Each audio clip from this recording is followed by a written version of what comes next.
એક પ્રદેશમાંથી બીજા પ્રદેશમાં જવા લાગ્યો.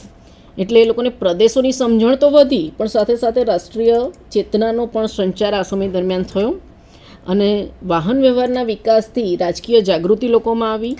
મોટા મોટા જે શરૂઆતના નેતાઓ હતા એમાં સુરેન્દ્રનાથ બેનર્જી, ફિરોઝશાહ મહેતા, દાદાભાઈ નવરોજી, ગોપાલકૃષ્ણ ગોખલે, લોકમાન્ય તિલક વગેરે ગૃહ સ્વરાજનો સંદેશો લોકોમાં ફેલાવી શકવાની તક વાહન વ્યવહાર અને સંદેશા વ્યવહારના વિકાસને લીધે જ મળી. એટલે મને તો એવું લાગે છે કે અંગ્રેજોએ જ આપણને એક ક્લ્યુ આપી હોય એવી નવી એક દ્રષ્ટિ અને નવી દિશા આપી હોય એવું કહી શકાય કે એ પોતાનો સ્વાર્થ પૂરો કરવા રહ્યા. એમાં એવું થયું કે આપણું કામ જે રાષ્ટ્રવાદનું રાષ્ટ્રીય બનાવવાનું હતું એ કામ બહુ ઝડપથી શક્ય બન્યું. લોર્ડ મેયોના સુધારા પણ રાષ્ટ્રવાદની ચેતનાના પરિબળોમાં બહુ મહત્ત્વનો ભાગ ભજવ્યો હતો અને લોર્ડ મેયો 1869માં હિન્દના ગવર્નર જનરલ તરીકે આવ્યા હતા. અનેક પ્રકારના એમણે સુધારાઓ કર્યા છે અને બધા જ સુધારાઓ કેવા છે? પોઝિટિવ છે. એક પણ સુધારો એમનો નેગેટિવ નથી. એટલે હકારાત્મક પગલાં જ એમણે લીધા છે. 1870માં નાણાતંત્રમાં એમણે સુધારા કર્યા, જેને પરિણામે સિંચાઈ, રેલવે, દુષ્કાળ રાહત વગેરે કાર્યો થયા. તેમજ ગંગા, જમના, ગોદાવરી વગેરે પણ એમણે નહેર યોજના અમલી બનાવી અને આખા ભારતભરમાં રેલવેનો વિસ્તાર કરાવનાર જો કોઈ ગવર્નર જનરલ હોય તો એ લોર્ડ મેયો હતા. પ્રાથમિક શિક્ષણ તથા સ્થાનિક સ્વરાજ્યના વિકાસ માટે પણ મેયોએ પ્રયાસ કર્યા અને સાથે સાથે એમણે શું કર્યું કે આખા ભારતની સૌ પ્રથમવાર વસ્તી ગણતરી કરાવવાનું કામ પણ લોર્ડ મેયોએ જ કર્યું હતું. એટલે એ પણ એક મહત્ત્વનું પરિબળ ગણી શકાય છે. સાથે સાથે શૈક્ષણિક અને સાહિત્યિક વિકાસના લીધે પણ રાષ્ટ્રીય ચેતનાને વેગ મળ્યો અને ભારતમાં 1857 પછી પાશ્ચાત્ય શિક્ષણ તથા સાહિત્યનો ફેલાવો થયો. હમણાં તમે જ વાત કરી કે લોર્ડ વિલિયમ બેન્ટિંગે, લોર્ડ મેકોલો અંગ્રેજી શિક્ષણ, પાશ્ચાત્ય શિક્ષણનો ફેલાવો કર્યો હતો. અનેક આપણી ભારતમાં અનેક અંગ્રેજી શિક્ષણ આપતી શાળાઓ શરૂ કરવામાં આવી હતી અને લગભગ 1882માં ભારતમાં જાહેર તથા ખાનગી મળીને અંગ્રેજીમાં શિક્ષણ આપતી 2133 માધ્યમિક શાળાઓ હતી તથા 63 વિનિયન કોલેજો હતી. તેમાં અનુક્રમે 1,49,233 તથા 4,417 વિદ્યાર્થીઓ હતા. અંગ્રેજી તથા પાશ્ચાત્ય સાહિત્યનો અભ્યાસ કરતા હિન્દીઓને ભારતની પરાધીનતાનો ખ્યાલ આવ્યો. ગુલામી શું છે? આપણે ગુલામ છીએ, ગુલામીની જંજીરોમાં આપણે જકડાયેલા છીએ, તો એ માટે આપણે શું કરવું જોઈએ? કેમ કે એની સાથે સાથે એટલું લોકશાહી, સ્વતંત્રતા, માનવતાવાદ, ઉદારમતવાદી જેવી વિચારસરણીઓ પણ એનો પણ એ લોકોને અનુભવ થયો. એટલે અંગ્રેજી કેળવણી પામેલ જે શિક્ષિતો હતા, હિન્દી શિક્ષિતો, એમણે ભારતના રાજકીય, સામાજિક અને ધાર્મિક દૃષ્ટિકોણને બદલી નાખ્યો. એ માત્ર એ લોકો સ્કૂલમાં ને કોલેજમાં ભણ્યા નહીં, પણ એનો વ્યવહારમાં પણ એમણે અમલ કર્યો. જ્યાં જ્યાં જરૂર લાગી ત્યાં એમનો અમલ કર્યો. અને આ સાથે શું થયું કે શિક્ષણના વિકાસની સાથે ભારતીય ભાષાઓ તથા તેમાં લખાયેલ સાહિત્યનો પણ સારો એવો વિકાસ થયો. બંગાળી, મરાઠી, ગુજરાતી, હિન્દી, તમિલ, તેલુગુ, મલયાલમ, કન્નડ વગેરે ભાષાઓમાં લખાયેલ નવલકથા, નાટક, કાવ્ય એ લોકોએ પણ રાષ્ટ્રીયતાનો પ્રચાર કર્યો. અને ખાસ કરીને બંકિમચંદ્ર ચટ્ટોપાધ્યાયનું નામ તો કોણ ના જાણે? બંકિમચંદ્ર ચટ્ટોપાધ્યાયનું નામ આવે એટલે તરત જ આપણને યાદ આવી જ જાય કંઈ કે એમણે શું રચના કરી છે અને શું સ્થાન મળ્યું છે. તો બંકિમચંદ્ર ચટ્ટોપાધ્યાય લિખિત વંદે માતરમ ગીત, જે આપણું સ્વાભિમાન બતાવે છે, ભારતીયોનું સ્વાભિમાન બતાવે છે, ગૌરવ બતાવે છે, તો એ ગીત રાષ્ટ્રીય એકતા અને મુક્તિનું પ્રતીક બન્યું. એની સાથે સાથે કેશવચંદ્ર સેન, રમેશચંદ્ર દત્ત, રંગલાલ, હેમચંદ્ર બંદોપાધ્યાય, નવીનચંદ્ર સેન, ઈશ્વરચંદ્ર વિદ્યાસાગર, રવિન્દ્રનાથ ટાગોર વગેરેના લખાણોને લીધે પણ રાષ્ટ્રીય ભાવના વિકસી. રંગલાલે પોતાના કાવ્યોમાં રજપૂતોની વીરતા વિશે લખ્યું અને એમણે સાથે સાથે એ પણ લખ્યું કે સ્વાધીનતા વિહીન જીવનને નિર્થક એમણે ગણાવ્યું. એટલે લોકોમાં એક જનૂન પેદા કરવાનું કામ રંગલાલે કર્યું હતું. હેમચંદ્રે અને નવીનચંદ્રે પણ રાષ્ટ્રભક્તિના ગીતો લખ્યા. રવિન્દ્રનાથ ટાગોર ગીતાંજલિ દ્વારા રાષ્ટ્રકવિનું બિરુદ પામ્યા હતા.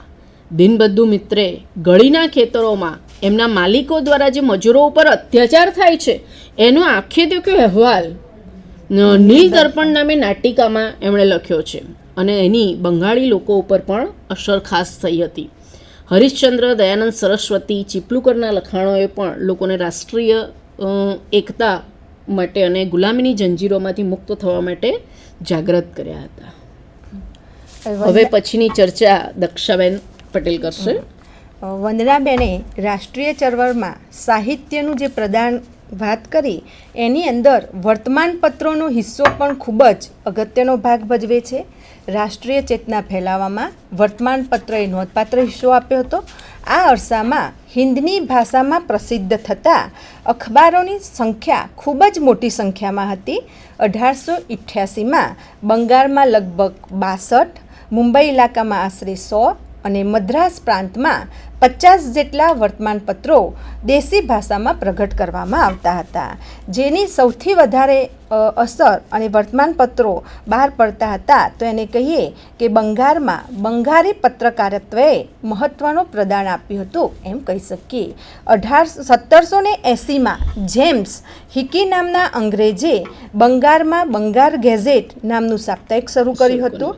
તેને ઉચ્ચ અધિકારીઓની અને સરકારની ટીકા કરતા ઘણા બધા લેખો લખ્યા હતા.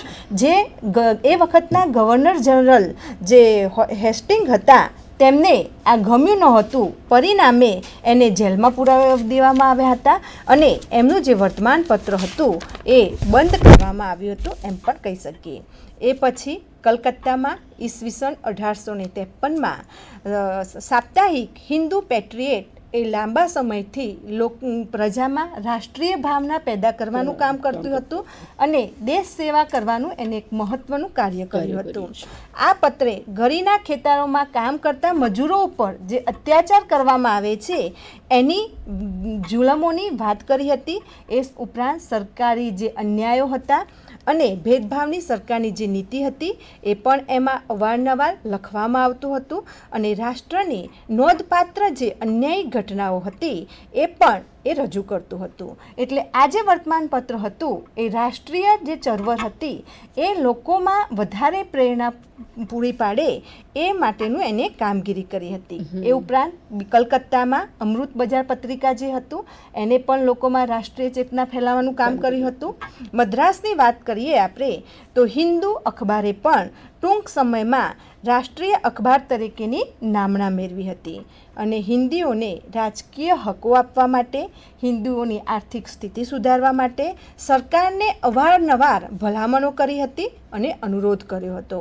મદ્રાસથી પ્રસિદ્ધ થતું ઇન્ડિયન રિવ્યૂ એ પણ એક પ્રજામાં સારી એવી રાષ્ટ્રીય ચેતના ફેલાવવામાં એને કામ કર્યું હતું. મુંબઈ ઇલાકામાંથી આપણે પ્રસિદ્ધ થતું 1881માં કેસરી નામે દૈનિક અને મરાઠા નામે અંગ્રેજી સાપ્તાહિક જે હતું એને પણ લોકમાન્ય તિલક એના તંત્રી પદે હતા અને એમને પણ સરકારી નીતિ સામે ભારે એવી ટીકા રજૂ કરી હતી અને રાષ્ટ્રીય સૂર ફેલાવવા માટે મહત્ત્વનું પ્રદાન આપ્યું હતું. મુંબઈમાંથી આપણે કહીએ કે ગુજરાતીમાં પ્રસિદ્ધ થતું મુંબઈ સમાચાર એ પણ રાષ્ટ્રીય ભાવનાને પોષવામાં સારું એવું કામગીરી એને પણ આપેલી હતી.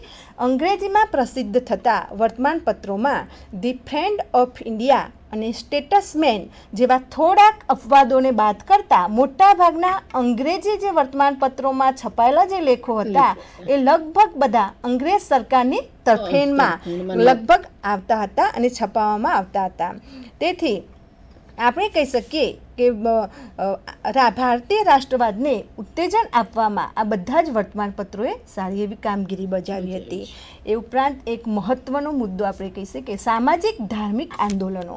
સામાજિક ધાર્મિક આંદોલનો પણ રાષ્ટ્રીય ચેતના ફેલાવવામાં સારું એવું પ્રદાન આપેલું હતું. એમાં આપણે બ્રહ્મો સમાજ, પ્રાર્થના સમાજ, Arya Samaj, theosophical society, Ramakrishna mission આ બધી જ સંસ્થાઓએ ખૂબ જ સારું એવું પ્રદાન આપેલું છે. તો રાજારામ મોહન રાય એ સામાજિક ધાર્મિક સુધારણા અગ્રેસર હતા અને એમને જે સામાજિક અને ધાર્મિક સુધારણા દ્વારા પ્રજામાં રાષ્ટ્રીય ચેતના ફેલાવવાનું જે કામ કર્યું હતું એ ખૂબ જ મહત્વનું હતું. અને દક્ષાબેન તમે જાણો છો નવજાગૃતિના પિતા તરીકે રાજારામ મોહન રાયને ઓળખવામાં આવે છે. બ્રહ્મો સમાજની આપણે વાત કરીએ તો 19મી સદીના ઉત્તારમાં સામાજિક અને ધાર્મિક જે ચળવળો હતી એ ચળવળોમાં રાષ્ટ્રીય ચેતના જાગૃત કરવામાં સારો હિસ્સો આપ્યો હતો. રાજારામ મોહન રાય સુધારણાના પ્રથમ ઘોષક તરીકે આપણે ઓળખીએ છીએ. સતી પ્રથાનો કુરિવાજ, બીજા અન્યાયી કાયદાઓ, વહેમો, ધાર્મિક વહેમો, મૂર્તિ પૂજાની સામે કડક એને પ્રહારો કર્યા હતા. એમાં આપણે કહી શકીએ કે આ જે છે શરૂઆતમાં એમને પ્રજાને કહ્યું કે પાશ્ચાત્ય શિક્ષણ લેવા અને નવા યુગના વિચારો ગ્રહણ કરવા એમને અનુરોધ કર્યો હતો. બ્રિટિશ સરકારને હિન્દીઓને બંધારણીય સુધારા તથા રાજકીય હકો આપવા માટેની એમને રજૂઆત પણ કરેલી હતી. અને ઈસવીસન 1815માં કલકત્તામાં આત્મીય સભા નામે સંસ્થાની એમને શરૂઆત કરી હતી, જે બ્રહ્મ સભા તરીકે પણ ઓળખાય છે. અને 10 વર્ષના સમયગાળા દરમિયાન આ જે સંસ્થા હતી એમાં ઘણા બધા સભ્યોએ સ્થાન લીધું હતું. આ સંસ્થા દર શનિવારે મળતી હતી અને એમાં સામાજિક સુધારણા અંગેની ચર્ચા વિચારણા પણ કરવામાં આવતી હતી. આ પછી રાજારામ મોહન રાયના સુધારક પ્રવૃત્તિથી અકળાયેલા એમને જે રાજારામ મોહન રાયે જે સુધારા કરવાની વાત કરી એ ઘણા રૂઢિચુસ્ત નહોતું ગમ્યું, જેને કારણે એમના કુટુંબીઓને પણ નહોતું ગમ્યું. હા, એવું બન્યું છે. જેને કારણે એ વખતે રાધાકાંત દેવના નેતૃત્વ નીચે ધર્મસભા કલકત્તા નામની સંસ્થા સ્થાપી અને એ સંસ્થાએ પણ સારું એવું પ્રદાન આપેલું છે. આમ બંને સંસ્થાઓએ સામાજિક ધાર્મિક સુધારણા દ્વારા પ્રજામાં રાષ્ટ્રીય ચેતના ફેલાવવાનું ખૂબ જ મહત્વનું કામ કર્યું છે. એક પૂરક મુદ્દો મારે આપવાનો છે આની સાથે જ. બ્રહ્મો સમાજ અને રાજારામ મોહન રાય તો અંગ્રેજી કેળવણી પામેલ એક સુધારાવાદી યુવાન હતા અને એમને આ પ્રેરણા મળવાનું જો કોઈ કારણ હોય ને દક્ષાબેન, તો એમણે એમના ભાભીને સતી થયેલા જોયેલા હતા. એટલે પછી એમના માઇન્ડમાં વિચાર આવ્યો કે સ્ત્રીઓને ઉપર અત્યાચાર થાય છે, અન્યાય થાય છે, એમનું શોષણ થાય છે. તો એમણે પછી લોર્ડ વિલિયમ બેન્ટિંગ પાસે સતી પ્રથાનો વિરોધ દર્શાવતો કાયદો પણ, પ્રતિબંધ મૂકતો કાયદો પણ પસાર કરાવ્યો હતો. અને આજે મોટા ભાગના મને લાગે છે ભારતીય સંસ્કૃતિ અને ભારતના લોકો એ કાયદાને અનુસરે છે અને લોકોનું સુધારાવાદી માનસ કેળવાયું છે, સ્પેશિયલ આ બાબતમાં તો ખાસ. એટલે એમને લાગ્યું કે પોતાને સ્પર્શતો આ પ્રશ્ન હતો, પોતાના કુટુંબને સ્પર્શતો. એટલે પછી એમણે વિચાર્યું કે આના માટે તો મારે કંઈક કરવું જ પડશે. એટલે પછી એમના પ્રયાસોના લીધે જ સતી પ્રથાનો કાયદો શક્ય બન્યો. એ પછી આપણે પ્રાર્થના સમાજને પણ બ્રહ્મો સમાજની જેટલું જ સ્થાન આપીએ છીએ સામાજિક ધાર્મિક સુધારણા ક્ષેત્રે. આર્ય સમાજની વાત કરીએ તો આર્ય સમાજે પણ સામાજિક ધાર્મિક સુધારણા ક્ષેત્રે સારું એવું પ્રદાન કર્યું હતું. અને થિયોસોફિકલ સોસાયટીમાં પણ આપણે કહીએ કે એની બેસન્ટે જે વિદેશી મહિલા દ્વારા હિન્દીઓ છે એને રાષ્ટ્રીય ચેતના અને ભારતની જે ગૌરવગાથા જે છે એ એમને બતાવી અને એને કારણે પણ એમ ભારતીય જે હતા એ હિન્દુઓ એમને રાષ્ટ્રવાદમાં સારું એવું ગૌરવ ઉદ્ભવી થઈ અને સારી એવી પ્રેરણા પ્રાપ્ત થઈ હતી. હવે પછીનો દક્ષાબેને ઘણા બધા મુદ્દાની ચર્ચા કરી છે. હવે પછી રાષ્ટ્રીય ચેતનાના પરિબળોમાં એક અગત્યનું પરિબળ છે ભારતની ગૌરવગાથા. હવે આ પરિબળ સાથે જ ઇન્ડિયા ઇઝ ગ્રેટ એવું ગૌરવ આપણને થયા વગર રહેતું જ નથી. પ્રાચીન સંસ્કૃતિની સભ્યતાની વાત હોય તો સામાજિક ધાર્મિક રાજકીય ક્ષેત્રે ભારતમાં પોઝિટિવ પોઈન્ટ્સ પણ હતા, નેગેટિવ પોઈન્ટ્સ પણ હતા. મધ્યયુગમાં પણ એવું બન્યું છે. એટલે સતત ભારતની રાજકીય બાબતમાં નબળાઈ હતી એવું માનવાની કંઈ કારણ નથી. અને અંગ્રેજોએ તો ખાસ એમાં આ સમય દરમિયાન હિન્દ સરકારના પુરાતત્વ ખાતાના વડા હતા એલેક્ઝાન્ડર કનિંગહામ, અને આપણા ભારતના ભગવાનલાલ ઇન્દ્રજીએ તો એટલું સારું કામ કર્યું કે એમણે અનેક પ્રાચીન અવશેષો, જે આપણી ભારતની ભવ્ય સંસ્કૃતિ કહેવાય એવા પ્રાચીન અવશેષો શોધી કાઢ્યા અને દેશની સંસ્કૃતિની ભવ્યતાનો ખ્યાલ લોકોને પણ આપ્યો કે આપણી પાસે પણ ખજાનો છે. અને પાશ્ચાત્ય વિદ્વાનો પણ આમાં સામેલ હતા. એમાં મેક્સ મુલર હતા, વિલ્સન હતા, ફર્ગ્યુસન હતા, બોલર હતા. પછી ભારતના રાજેન્દ્રલાલ મિત્ર રામકૃષ્ણ ભાંડારકર, એમણે પણ પોતાના લખાણોમાં વેદો, ઉપનિષદો, રામાયણ, મહાભારત, ગીતા, પછી કાલિદાસને તો આપણે જાણીએ છીએ કે ભારતના શેક્સપિયર તરીકેનું બિરુદ પણ મળેલું છે, તો એમના લખાણો, પાણિનીના લખાણો, એ બધાનું મહત્ત્વ લોકોને સમજાવ્યું અને એમાં કયા સિદ્ધાંતો છે, એમાં કઈ ફિલસોફી આપેલામાં આવેલી છે. અને કૌટિલ્યનું અર્થશાસ્ત્ર એ તો આજની રાજનીતિમાં પણ લગભગ પ્રસ્તુત છે એવું આપણે કહી શકીએ. અને કૌટિલ્ય તો એ સમય દરમિયાન રાજાનું સ્થાન, એના કાર્યો, વહીવટી તંત્ર વગેરેની માહિતી કૌટિલ્યના અર્થશાસ્ત્રમાં આપેલી છે. અને કૌટિલ્ય ઉર્ફે ચાણક્ય ઉર્ફે વિષ્ણુગુપ્ત તો મહાન તત્વચિંતક, વિદ્વાન, કુશાગ્ર બુદ્ધિશાળી વ્યક્તિ હતો. એટલે એણે જ્યારે અર્થશાસ્ત્ર નામની પુસ્તિકા લખી હોય એનું મહત્ત્વ તો અનેક ગણું છે. અને આજે પણ એ સિદ્ધાંતોને આપણા વહીવટમાં આવરી લેવામાં આવ્યા છે. તો એ બધા પુસ્તકોનો એ સમય દરમિયાન લોકોને ખ્યાલ આપવામાં આવ્યો અને લોકોને લાગ્યું કે આપણો જે ભારતનો સાંસ્કૃતિક વારસો છે એ કંઈ સામાન્ય તો નથી.